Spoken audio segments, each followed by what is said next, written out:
Šiandieną esame Gargždų stovyklavietėje. Ir ką čia statote? Čia yra Klaipėdos rajono vaikų futbolo stovyklavietė, čia yra statomi 32 nameliai. Tai yra 4 asmenų nameliai, kai galėsim patalpinti virš 100 vaikų.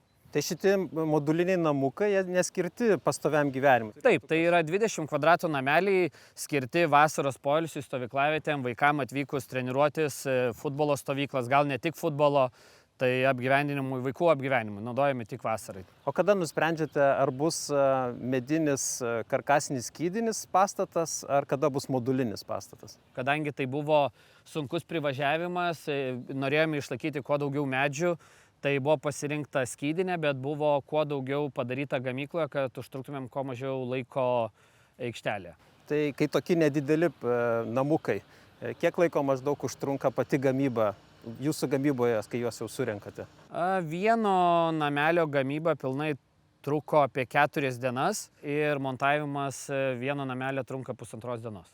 Tai viso 1 savaitė ir prašom, turim gražų objektėlį. Pasirinkome tiek Knauf vatą, Knauf plėveles ir visas projektas, galima sakyti, iš atsinaujinančių medžiagų. Tiek mediena, tiek vata yra visa ekologiška ir tvari. Ir planuojame dar 60 namelių įgyvendinti dešinėje pusėje. Dabar pirmas etapas 32 nameliai.